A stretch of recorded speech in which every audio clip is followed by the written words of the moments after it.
Le Sri Lanka.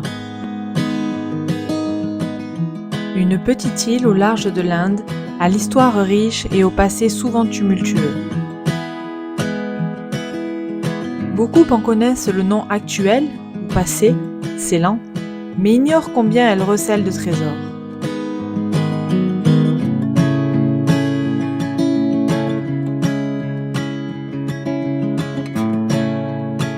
C'est en tuk-tuk que nous avons choisi de parcourir son territoire pour sentir le frisson de l'aventure et de la liberté totale.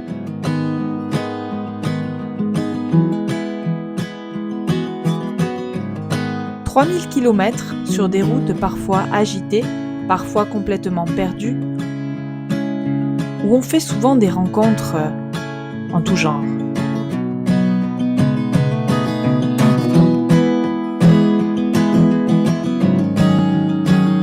C'est une manière si agréable de voyager, de découvrir par soi-même.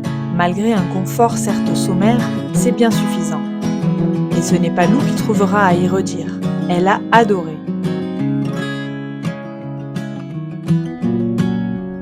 Nous avons sillonné cette île durant 2 mois, et c'était loin d'être trop. Nous ne sommes d'ailleurs pas allés jusqu'au nord. Nous avons avancé tranquillement, alternant lieux connus et endroits inédits, en nous imprégnant des ambiances et en essayant d'appréhender réellement les différentes facettes de ce pays si varié.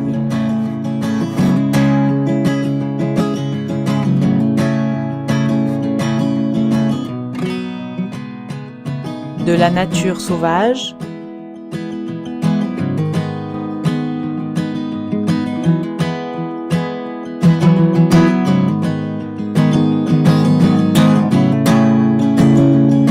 culture partout,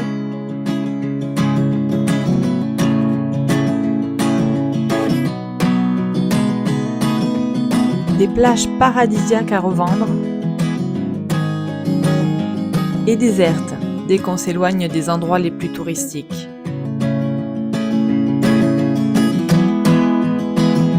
Des paysages sublimes, qu'ils soient célèbres ou confidentiels. De la découverte auprès des locaux.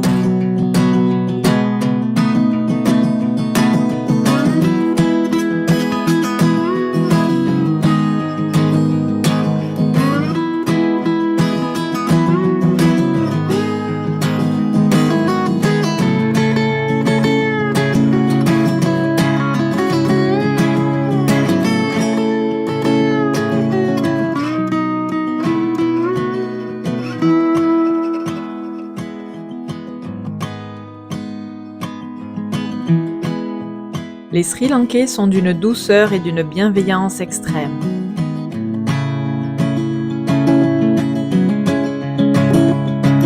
C'est simple, nous avons été souvent traités comme des rois, d'autant qu'ils adorent les enfants.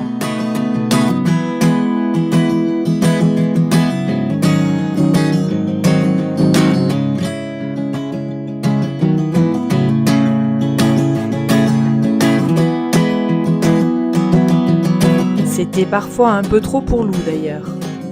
Mais de voyage en voyage et en grandissant, elle s'habitue à toutes ces sollicitations et se présente maintenant parfaitement et avec aplomb, en anglais s'il vous plaît.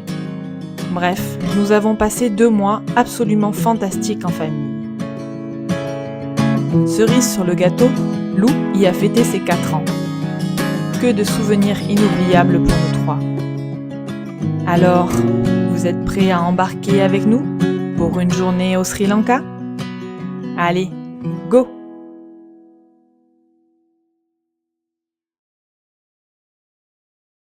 On est au Sri Lanka, on est au Sri Lanka, on est au Sri Lanka.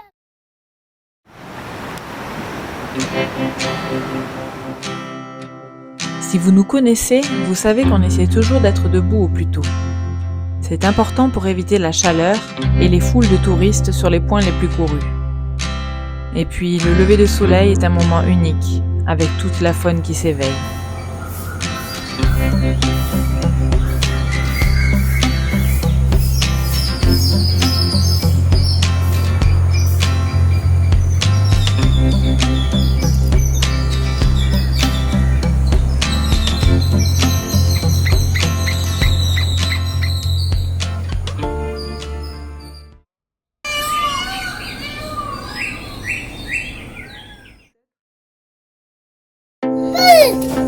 Avant de vous emmener en balade, revenons-en 2 minutes au tuk-tuk. C'est pour nous le moyen de transport parfait. Regardez. Et c'est parti, rangement des bagages. C'est petit, mais on y case tous nos sacs.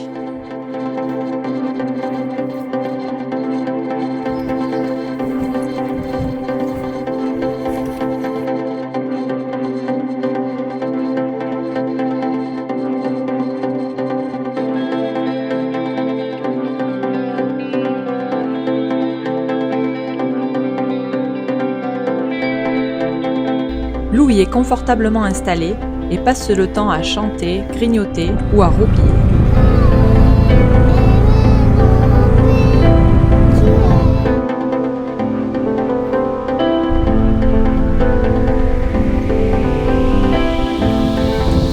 Oh, c'est mon bébé qui se réveille. Oh, c'est dur. Moi je peux prendre des photos non-stop et papa se régale à piloter. Même avec quelques averses, on déplie les bâches et même pas peur.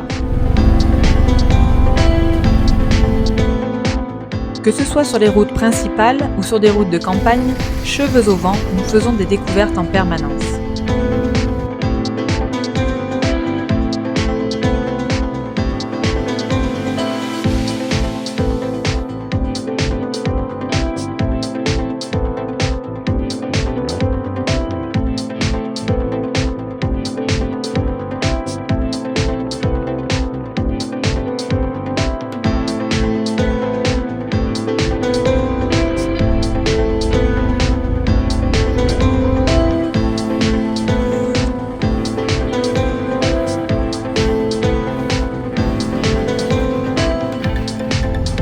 On peut même s'aventurer sur des pistes. Un tuk-tuk, ça passe partout.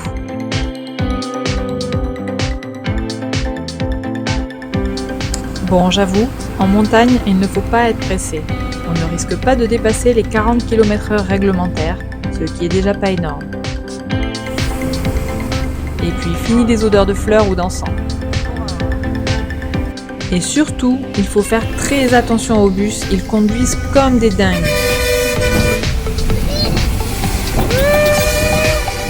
Oh my god!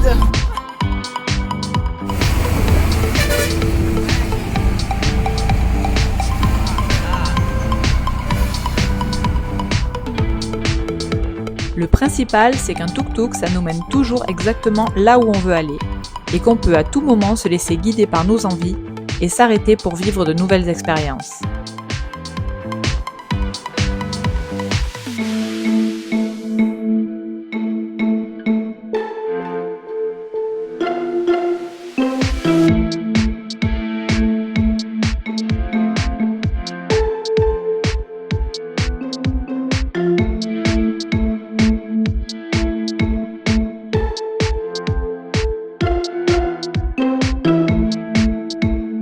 On peut aussi faire ses courses ou casser la croûte. Petite pause, petit déj.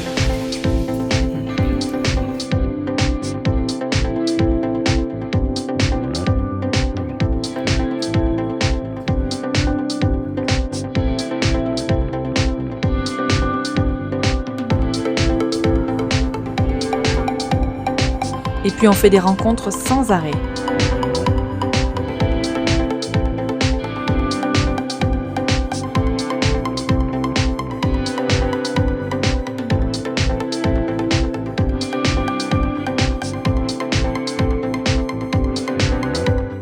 On peut même dépanner les locaux, ça c'est super sympa.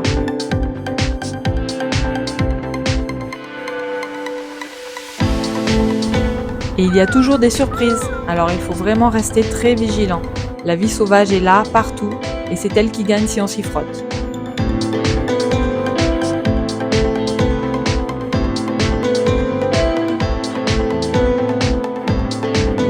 Pour finir, c'est économique, même pas 4 litres au 100 en moyenne.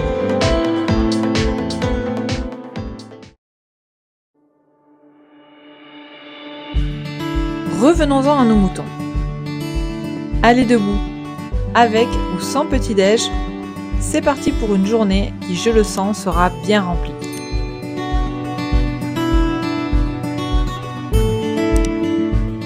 Quoi de mieux pour se réveiller que d'aller marcher sur la plage, surtout quand on est encore presque seul. Profitons.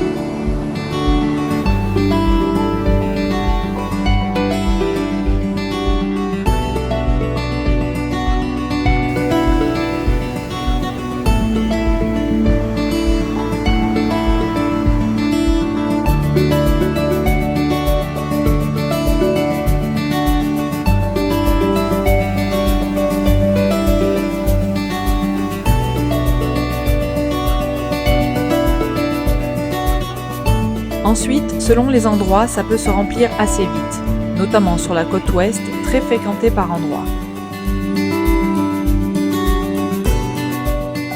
Ce qui déplace les foules, entre autres, c'est la présence de grosses tortues.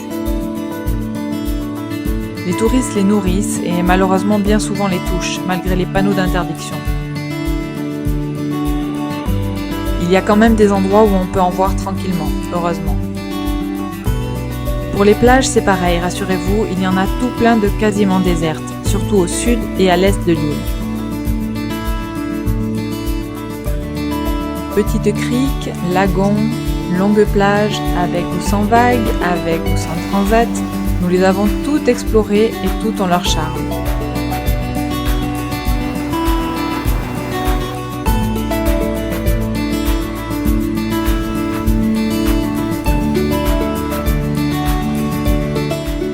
Les plages fréquentées par les locaux par exemple, c'est vraiment sympa.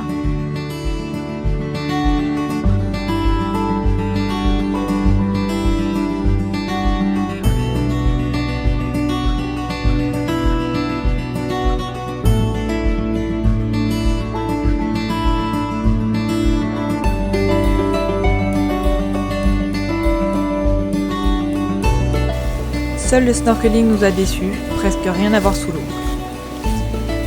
En revanche, on a profité à fond des ambiances paradisiaques et relax.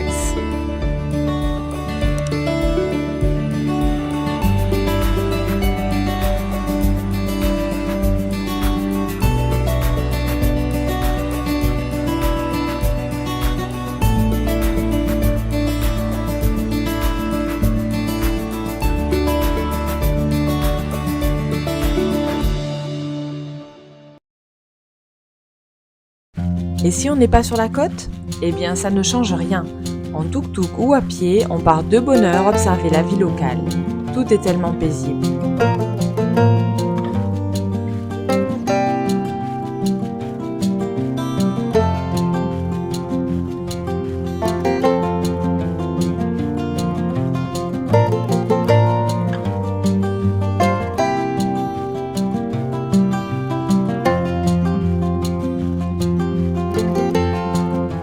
C'est également le moment idéal pour aller randonner. À la campagne ou à la montagne, de sublimes panoramas nous attendent.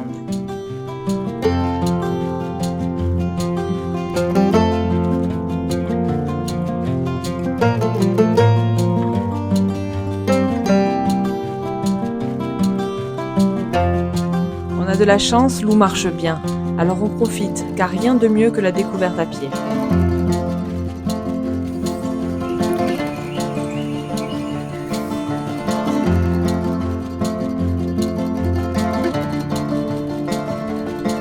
Attention aux bébêtes!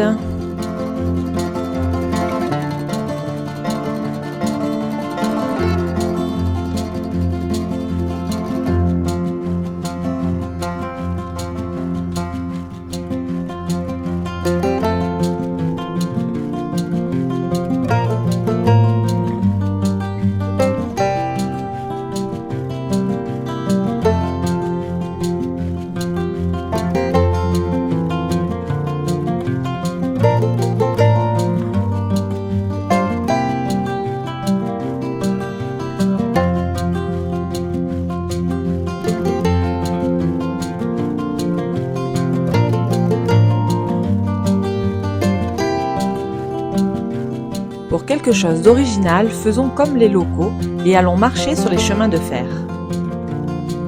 C'est un peu hypnotique, pas vraiment adapté aux petites jambes des enfants, mais on fait de jolies découvertes en chemin.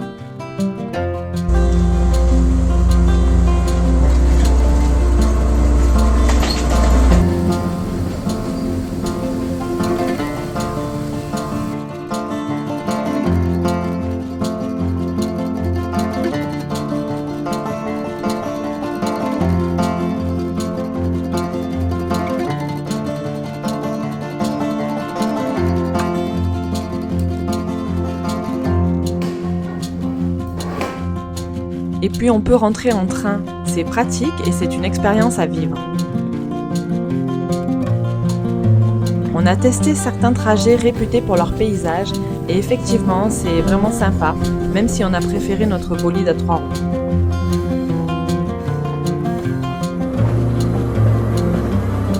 Après ça, allons découvrir la culture du thé, cet arbre emblématique de l'île. On trouve des champs à perte de vue dans certains secteurs de haut plateau où la température est fraîche et le climat humide. C'est l'occasion de se balader et d'apprendre auprès des cueilleuses, ces femmes, pour la plupart tamoules arrivées d'Inde, au métier le plus mal aimé.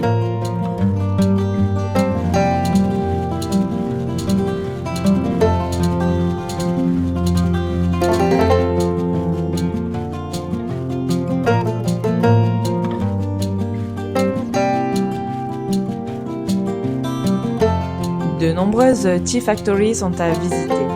Nous en avons découvert une totalement artisanale et une autre plus industrielle. C'est très intéressant de voir les processus de fabrication. Et de goûter, n'est-ce pas Lou?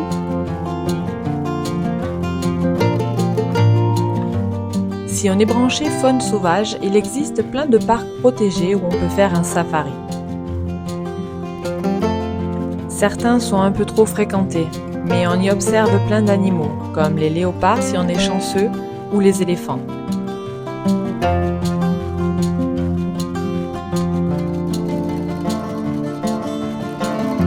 Il y en a plus de 6000 sur l'île, et la cohabitation avec l'homme ne se fait pas sans heurts, malheureusement.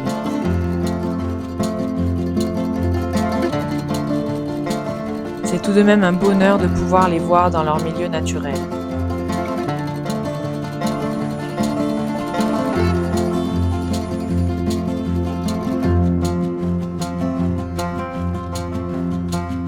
Malheureusement, il y en a aussi certains de captifs. Il ne faut pas se laisser attirer par les activités touristiques ni par les pseudo-camps de réhabilitation.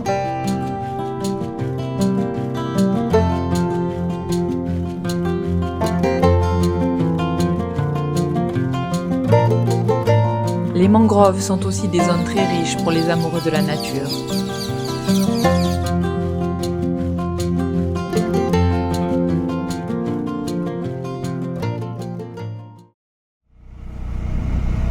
Faisons une petite pause pour boire un truc frais ou même prendre un petit déj tardif. Au bord de la route, on trouve toujours quelque chose.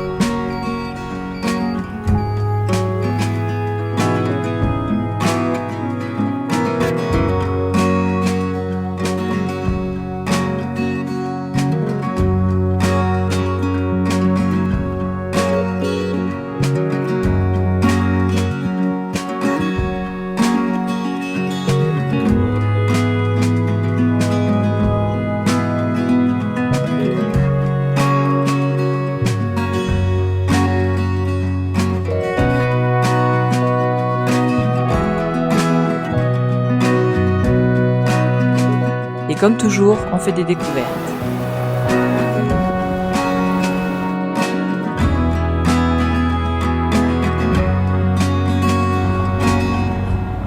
Les temples par exemple, bouddhistes ou hindouistes, la magie opère.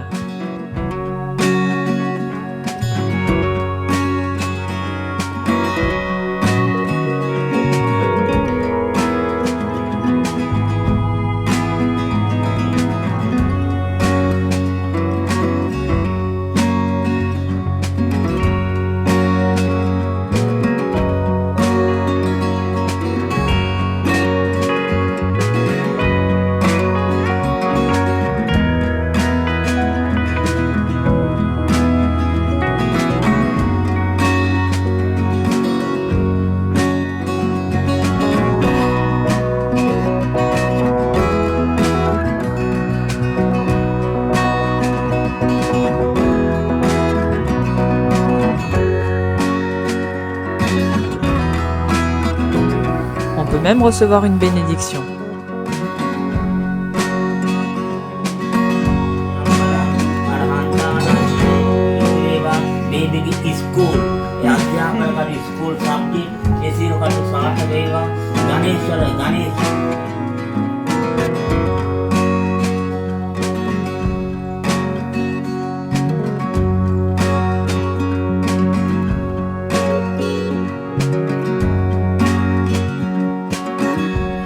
carrément être convié à une cérémonie. Dans les secteurs majoritairement hindous, il y en a souvent et c'est très animé.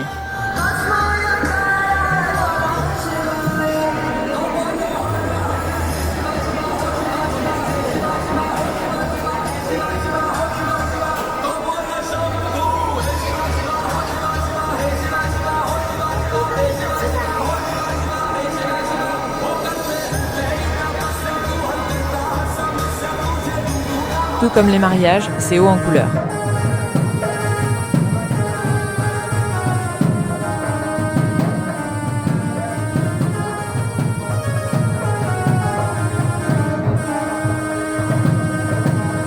Nous avons aussi assisté à l'ouverture d'un festival de printemps.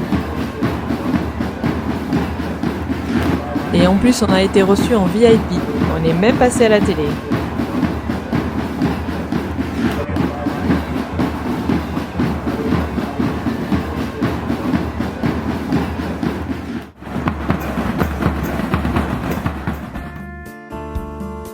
Allons faire un tour au marché.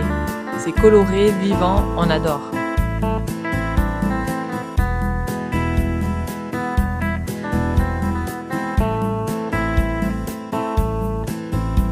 Et quand on est en bord de mer, il faut aller au port ou à la criée. Petite ou gigantesque, c'est vraiment à voir.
Quelle que soit la technique, la pêche est une activité phare, en mer ou dans l'un des lagons intérieurs.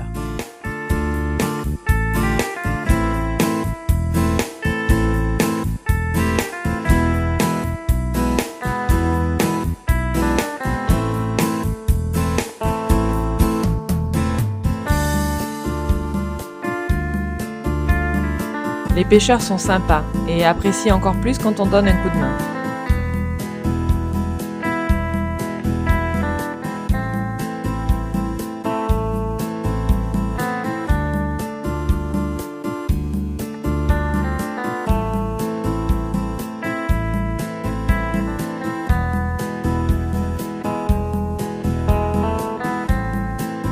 Quoi qu'il en soit, partout les locaux sont adorables et on fait sans cesse des rencontres.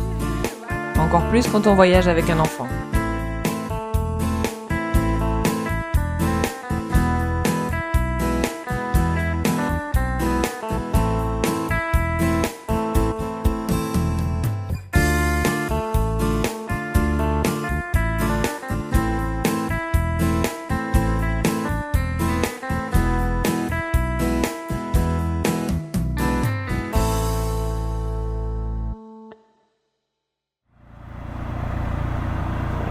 Passons aux choses sérieuses et allons visiter les lieux les plus célèbres. Certes, c'est touristique, mais encore une fois, en choisissant le bon créneau horaire, ça peut être une expérience vraiment agréable. Et puis ce sont tout simplement des incontournables.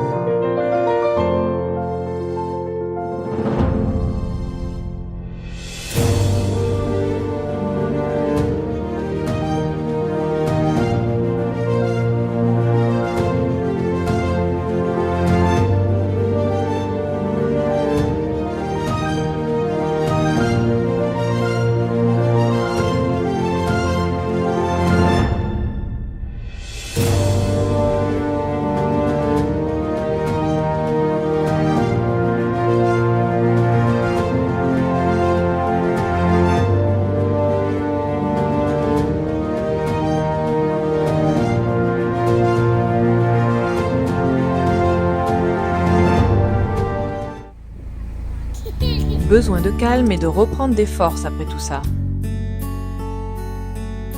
Le Sri Lanka n'est pas forcément réputé pour sa gastronomie, mais on trouve de quoi se régaler. Les prix dans les restos pour touristes ne sont pas vraiment donnés, alors on a souvent privilégié les établissements dédiés plutôt aux habitants. C'est ce qu'on préfère de toute façon.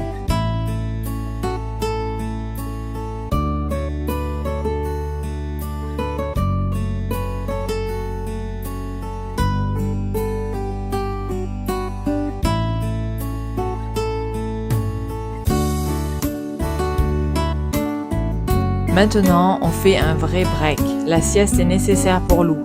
Voyager est éprouvant pour un jeune enfant. Et puis, comme il fait très chaud, ça fait du bien pour tous. On se repose, on travaille, et de temps en temps, on s'offre un massage ou un soin ayurvédique.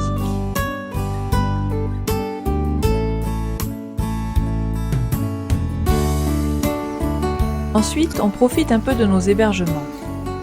On a trouvé facilement des établissements bon marché et confortables. Les pieds dans le sable, coupé du monde en mode retour aux sources,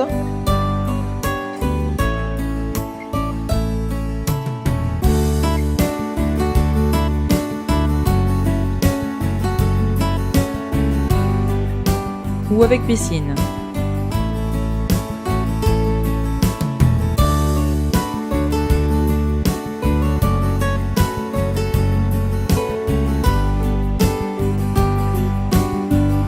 Et aussi parfois très originaux.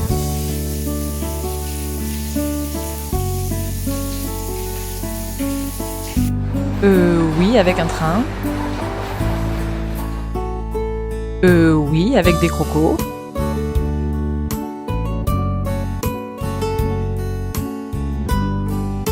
Et puis surtout des chambres chez l'habitant. On y est traité aux petits oignons et on passe des moments inoubliables.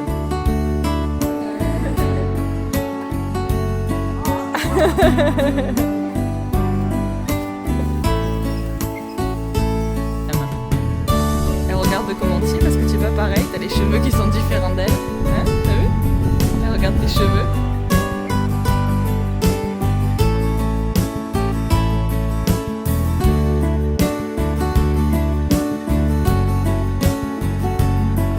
Et on repart la larme à l'œil.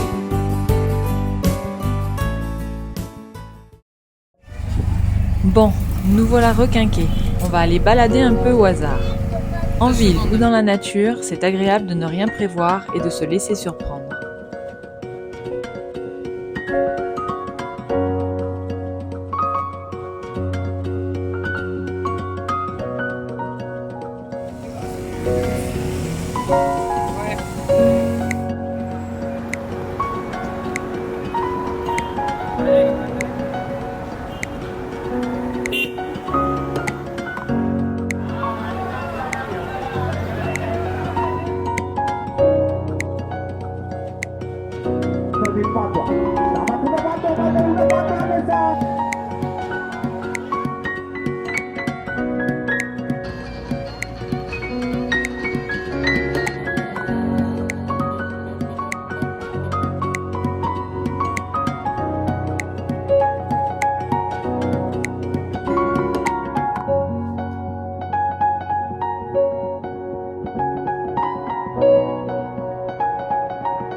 Tombée du jour, on fait parfois de drôles de rencontres.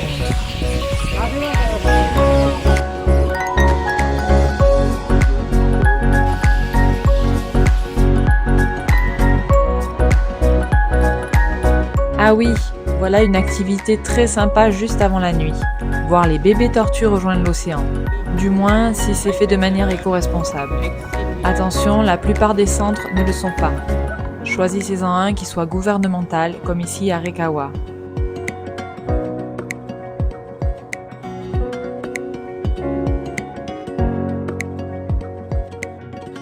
C'est tellement émouvant et tellement intéressant pour les enfants. Comment est naissent les bébés tortues? Alors, La maman, elle pond les œufs. ouais, Après, le bébé tortue, il sort ils cassent la coquille. de sa coquille. Après, il sort. Ouais, ils sortent. Et après, monsieur, il fait un trou et il sort en dehors et il va sur la place pour aller à l'eau. Ouais. Et après, qu'est-ce qu'ils font? Ils partent. Il vont dans la mer, Ouais. tout au bout. Bah ouais, on sait pas trop où. Hein. Et si les tortues, elles arrivent à rejoindre son papa et sa maman tout au bout de la place, elle va leur raconter ce qui s'est passé. On va raconter ce qui s'est passé. Terminons cette journée par une longue balade et par un beau sunset.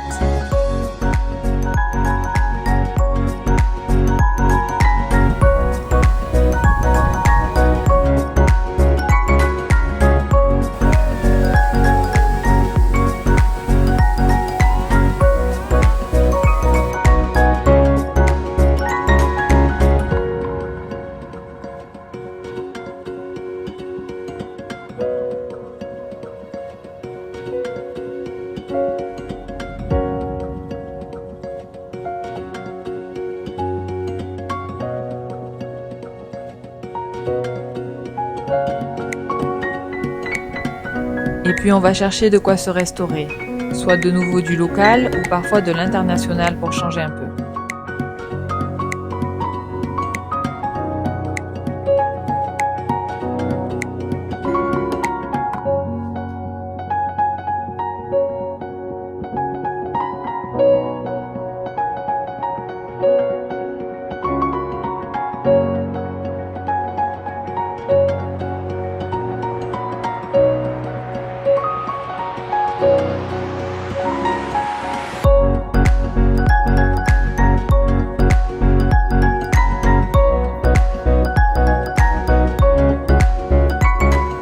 À moins qu'on ne soit carrément invité.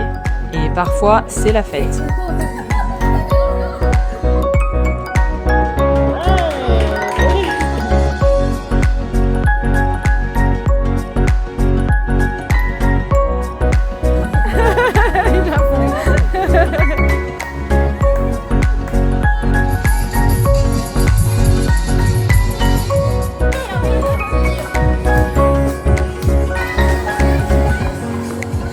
Et nous voilà encore la larme à l'œil. Une petite partie de cette famille ou de pierre-feuille-ciseaux et c'est l'heure de se coucher.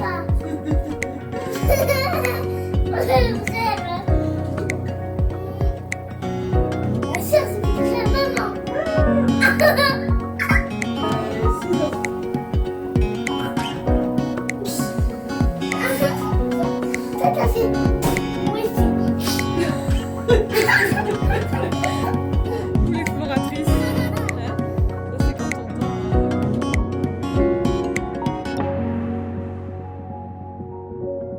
Je ne sais pas vous, mais cette journée m'a carrément épuisée. C'était vraiment génial. On a vu, vécu et appris tant de choses. Ah, les voyages. C'est une drogue dure. Alors, on recommence demain ?